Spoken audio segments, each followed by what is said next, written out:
नमस्कार विद्यार्थी मित्रांनो, तुमचं सर्वांचं स्वागत आहे आपल्या चॅनल ॲडमिशनवालामध्ये. आणि आपण चर्चा करणार आहोत डायरेक्ट सेकंड इयर इंजिनिअरिंगसाठीची जी फायनल मेरिट लिस्ट आलेली आहे ती आणि मागच्या वर्षीची मेरिट लिस्ट यामध्ये किती फरक आहे त्यावरून तुम्हाला अंदाज येईल कट ऑफ वाढेल की कमी होईल. आणि मेरिट लिस्टमध्ये बघूया कोणत्या कॅटेगरीचे किती विद्यार्थी मागच्या वर्षी होते आणि यावर्षी आहेत आणि त्याच्यामध्ये डिफरन्स किती आहे. म्हणजे थोडंसं आपण ॲनालिसिस करू जेणेकरून आपल्याला थोडासा अंदाज येईल. तर आपण जर कॅटेगरी वाईज बघायचा विचार केला तर टोटल विद्यार्थ्यांची संख्या जर आपण बघितली तर 49,084 विद्यार्थी मागच्या वर्षी होते. 57,810 विद्यार्थी यावर्षी मेरिटमध्ये आहेत. आता यावर्षी मेरिटमध्ये 8,726 विद्यार्थी वाढलेले आहेत आणि हेही आपल्याला बघायला लागेल की ते कोणत्या टप्प्यावर वाढलेले आहेत. म्हणजे ते 90च्या पुढच्या टप्प्यावर वाढले आहेत, 80 ते 85मध्ये वाढले आहेत का 70 ते 75च्या दरम्यान. हा टप्पा आहे आपण पुढच्या स्लाईडवरती बघणारच. पण सध्या तरी तुम्हाला इथं कळायला पाहिजे की किती विद्यार्थी वाढलेत आणि कॅटेगरी वाईज सुद्धा आपल्याला बघायचं की कोणत्या कॅटेगरीमध्ये किती विद्यार्थी वाढले. म्हणजे त्या कॅटेगरीच्या विद्यार्थ्यांनाही अंदाज येईल की आपला कट ऑफ किती मागे किती पुढे होऊ शकतो. SC कॅटेगरीचा जर विचार केला तर 6,073 विद्यार्थी मागच्या वर्षी होते. 6,789 विद्यार्थी, 716 विद्यार्थी जास्त आहेत. जास्त खूप जागा नसतात पण यावर्षी विद्यार्थी जास्त आहेत. आता STच्या कॅटेगरीचा विचार केला तर 850च्या अगेन्स्ट 931 स्टुडंट यावर्षी मेरिट लिस्टमध्ये आहेत.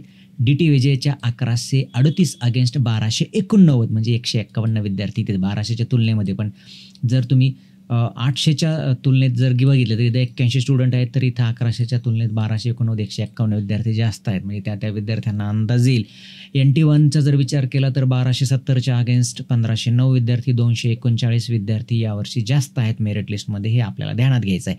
1673च्या अगेन्स्ट 2179 506 विद्यार्थी तब्बल जास्त आहेत NTCचे. आणि NTDचा विचार केला तर 199 विद्यार्थी यावर्षी मेरिटमध्ये जास्त आहेत. SBCचा विचार केला तसंही त्यांना SBCला काय सेपरेट कोटा नसतो. 2% जागा त्यांना अगेन्स्ट OBCच्या किंवा अगेन्स्ट रिझर्व्ह कॅटेगरीच्या देत असतात. त्या विद्यार्थ्यांच्याही संख्येमध्ये भर यावर्षी पडलेले. OBCचा विचार केला तर 12,414 स्टुडंटच्या अगेन्स्ट 15,668 स्टुडंट यावर्षी मेरिट लिस्टमध्ये आहेत.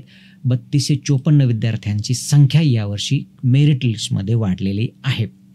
SCBCचा विचार केला तर मागच्या वर्षी 3333 स्टुडंट्स होते. यावर्षी 5333 स्टुडंट्स.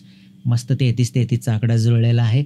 आणि 2000 स्टुडंट इथे, कारण मागच्या वर्षी बऱ्याच विद्यार्थ्यांना SCBCचं प्रमाणपत्राचा थोडासाही होता पण यावर्षी पहिल्यापासून तयारी केल्यामुळे यावर्षी विद्यार्थी तिथं 2000 स्टुडंट आपल्याला वाढलेले दिसतील. आणि EWS अर्थातच कमी होत असतात परंतु इथे ते थोडेसे वाढलेले अजून तुम्हाला दिसतील. 2930च्या अगेन्स्ट 3119 विद्यार्थी यावर्षी EWS स्टुडंट्स मेरिटमध्ये आहेत. हे आपल्याला ध्यानात घ्यायचं आहे.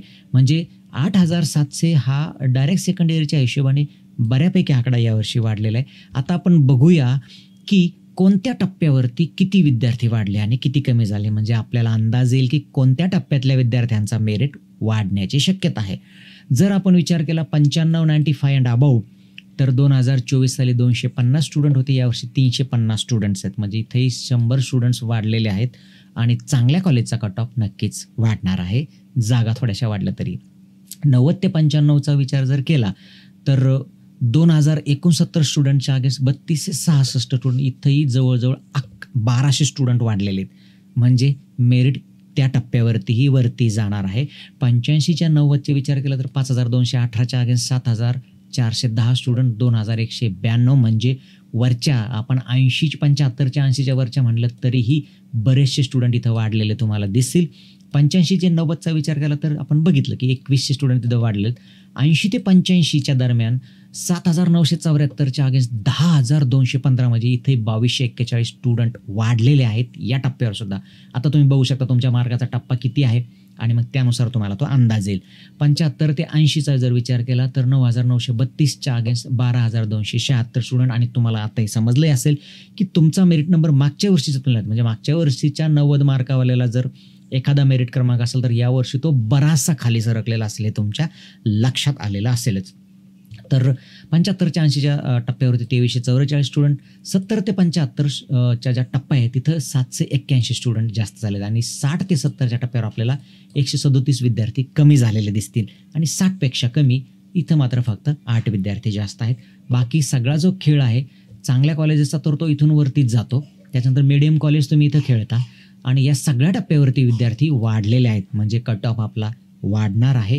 हे सगळ्यांना समजून घ्यायला जागा किती वाढतात याच्या तुलनेत, याच्यावरती सगळा मॅटर आहे.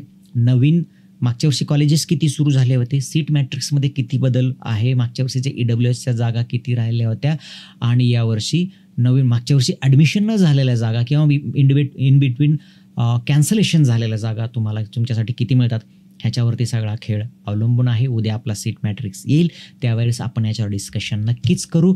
तर या छोट्याशा व्हिडिओमध्ये बस इतकंच होतं. आपण बघण्याचा प्रयत्न केला की मागच्या वर्षीची फायनल मेरिट लिस्ट आणि यावर्षीची फायनल मेरिट, कारण सगळेजण आपण मागच्या वर्षीचे कट ऑफ रेफर करतो, तर मागच्या वर्षीची मेरिट लिस्टही रेफर करणं आपल्याला गरजेचं आहे. त्याच्याशिवाय आपल्याला क्लिअर अंदाज येणार नाही आणि म्हणून आपण या दोन्ही मेरिट लिस्टचा आपण इथे कम्पॅरेटिव्ह अभ्यास करण्याचा प्रयत्न केलेला आहे. अजून काही पॅरामीटर असतील तर कमेंट्समध्ये कळवा, आपण त्या दृष्टीने याकडे देण्याचा प्रयत्न करूया.